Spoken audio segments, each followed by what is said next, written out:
Hey guys, how's it going? It's 8-Bit Eric, and I just wanted to kind of make a video to talk about my experiences with YouTube.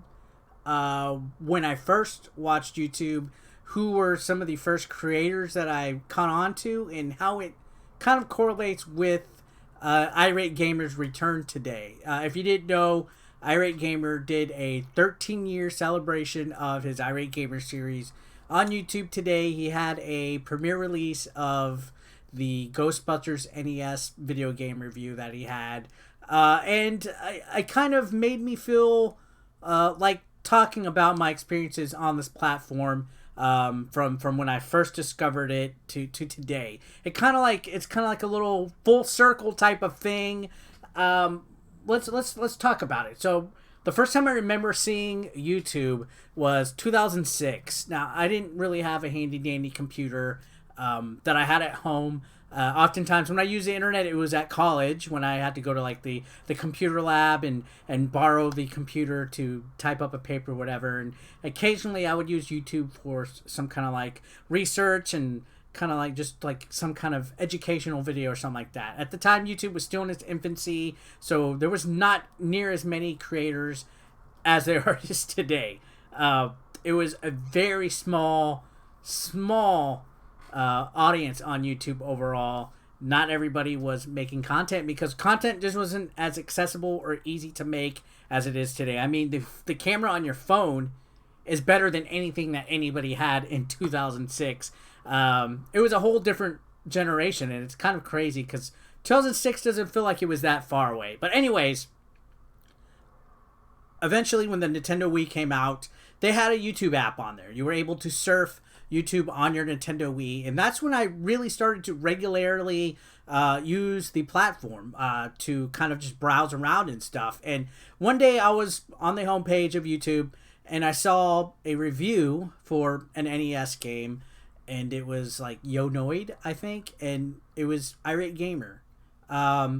He was the first person I actually discovered on YouTube that reviewed games. I didn't think there was any kind of like shows like that on YouTube at the time. I just thought it was a whole bunch of random like cat videos and funny short form videos of people just throwing stuff up there. So seeing somebody actually developing a review show talking about video games was actually kind of neat, because at the time retro gaming was still kind of like not as popular as it was. The Virtual Console was coming out on the Wii, so that was kind of novel. It was like, oh, I could play NES games on my modern day console, and the people weren't snatching up the Little Samsons and the Mega Mans and all these rare games like the 2010s and the 2011s, when, it felt like retro gaming hunting was getting at its peak.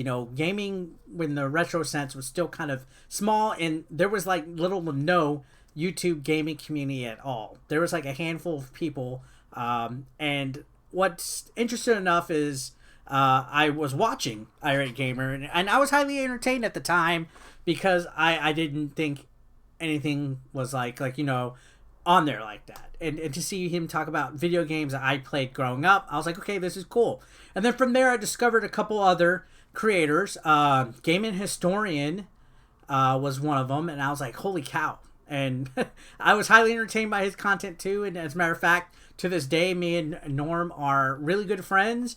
We've hung out, we've gone on road trips, we've had lunch, dinner, stayed the night at Billy's house, and just overall became a good friend. But it was so weird meeting him because I was such a fan of his in the early days of YouTube. I think I met him like in 2010, 2011, maybe even 2012. Not sure. It was in Las Vegas at one of those expos there. And then the next person that I saw on YouTube was Happy Video Game Nerd, who's now stopped skeletons from fighting. Derek Alexander is his name. So the first three channels I found was Irate Gamer, Gaming Historian, and Derek Alexander, who was Happy Video Game Nerd. And I was highly entertained by them. And then from there, I noticed one day while I was watching Irate Gamer, I saw the Angry Video Game Nerd, and the rest is history. Everybody, for the most part, if you're part of the retro gaming scene, was inspired by AVGN in some shape, form, or fashion. If you became a YouTube creator. Everybody was like, man, that would be so fun to make a YouTube channel. And I was honestly inspired from these, handful of guys initially. I didn't make my first YouTube video until like 2009 and 2010. Those videos are long since privated or unlisted. Very embarrassing, but it was fun, just doing your own thing, making that hobby and presenting your content to whoever wanted to watch it, no matter how big or small the audience was. At the time, back in 2006, it was such a neat idea to be able to put something out and have people consume it. And it's still kind of neat. It's still amazing how easily accessible content is and how anybody could just use or upload content. Like, you could just grab a phone, talk on it for 5 minutes, and upload something, and anywhere from one person to a gajillion people could watch it. That is just fantastic. And at the time in 2006, to do that, to talk about gaming, was still a very small niche part of the pie. Now it's freaking humongous. The YouTube gaming community is one of the biggest parts of the YouTube platform. So I know I'm getting a little long-winded here. Today, again, Irate Gamer returned, did a special one-off episode. He says it's one-off. He's saying that he's probably not going to return full-time of Ghostbusters. And it was kind of neat. It felt really nostalgic to sit there, watch the video, and just feel like it was the old days. This felt like a classic Irate Gamer episode. It had the slapstick in there. I know it's kind of he's kind of like a conflicting personality when it comes to how his content is. Some people like the slapstick, some people don't. And it's, he's always kind of been under fire in the hot seat. I'm not going to get into the whole plagiarism allegations and the AVGN versus Irate Gamer debate. I was there when it was actually happening live in real time, back in the early YouTube wars when that was the big debate. But it felt cool because you could tell in the video that he had fun editing this. I mean, the effort was shown. It looked really well put together. It was very informative. He talked about the Ghostbusters history with the movie. He talked about, the Atari game, the NES game, and he had his classic humor in there and even a little bit more risque humor than what he usually does. I mean, he peed on an NES game and talked about jizz, and it was actually kind of a little more extreme than what I've seen him do, but you could tell overall he was having fun, and he was even in the chat. There was like a live premiere chat going on. Seemed like in good spirits, and you could tell. It's always said that if the creator looks like he's having fun, if he's showing, that positive glow, it translates over and the audience enjoys the content as well. So it felt really fun to watch this episode and stuff, and seeing Irate Gamer in 2020, even if it was just a one-time deal, was really cool. I wanted to connect it, back when I first saw YouTube, what I saw it for, how I was inspired in 2006, and seeing people like Irate Gamer, Gaming Historian, AVGN, Derek Alexander, and then still seeing Happy Video Game Nerd as Stop Skeleton from Fighting Today in 2020 making content. Gaming Historian still makes content. AVGN still makes content. And then Irate Gamer was here. Who would have thought in 2020 we still would be seeing people that you first started back in the day still making content? I thought it was really cool. And especially, I've been making content for a while.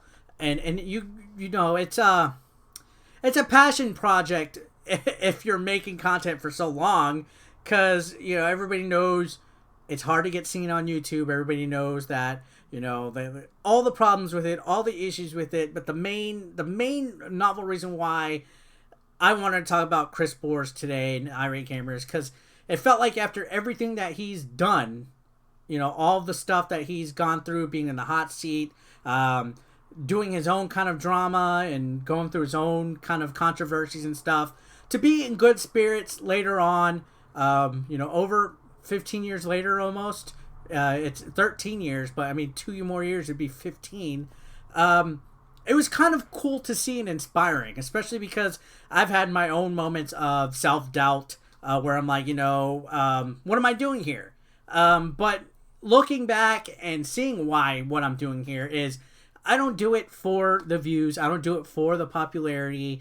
I do it because I generally like making content. If it wasn't gaming related, it would be wrestling related. If it wasn't wrestling related, it would just be randomness. That's why, like, I'm on TikTok now making random comedy videos. That's why I'm on Instagram being an Instagram whore. And, you know, I just like to put myself out there. That's why I wrestle. That's why I've always tried to be the life of the room when I'm hanging out with friends and stuff like that. And YouTube is a good outlet for people to do that, regardless if you're wanting to try to make ad money from it, regardless if you're just wanting to do it as a hobby. No matter what it is, it's ultimately an outlet and a platform for everybody. And to see somebody who has been under fire, and at one point, almost every YouTuber who's some kind of person of a public figure gets put under fire. I've even been put under fire, and I'm small potatoes. You know, I've had my own fair share of criticisms and hot seats that I've been through. And to see people that I was inspired by years ago still doing it to this day is very inspiring. And you got to give Irate Gamer props for sticking through it and being able to smile these days, you know. I thoroughly enjoyed the video. So if you guys feel like commenting down below your thoughts, if you've seen the newest episode, or if you have any similar experiences with your first discoveries on YouTube, like who were the first people that you discovered when you got onto YouTube for the first time?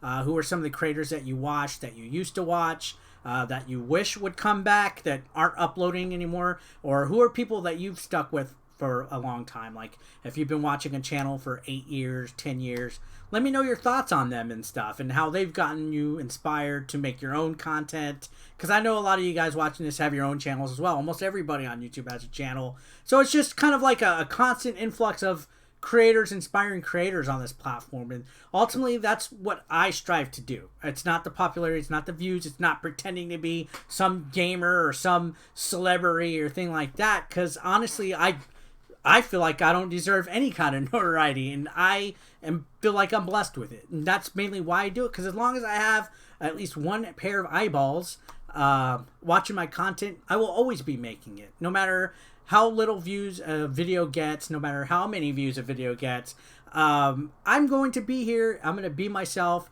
I was here when nobody was watching the content, and I'm here when I have people watching. And it's no matter what happens on this platform to my channel, I will always be on here in some shape or form or fashion. And after seeing Chris Boers in high spirits today with his content, it inspired me to chug along too. So Chris, I don't know if you'd probably watch this or whatever, but good job. I appreciated the entertainment today. If you decide to continue forward, then good luck with it, and keep on. Keep that positive attitude. It looked pretty good. And guys, again, if you enjoyed this video, comment down below. Let me know your thoughts. Let me know your thoughts on the YouTube platform as a whole, like when you first started watching it. Who inspired you? Who do you still watch to this day? What do you think about Chris Boers' Irate Gamer video today? What are your thoughts on Irate Gamer as a whole? Try to be nice, you know. I don't want any of that flaming anti-Irate Gamer AVGN stuff in the chat. Let's have a good discussion in here and have fun and talk about games, because that's ultimately what it's about on here. Again, I appreciate all you guys for all the support. Thanks a lot. If you haven't subbed to this channel, please do it. I would like you guys to be a part of this community. Leave a like or dislike. Let's get some engagement, and I will see you guys on the next one. Peace out.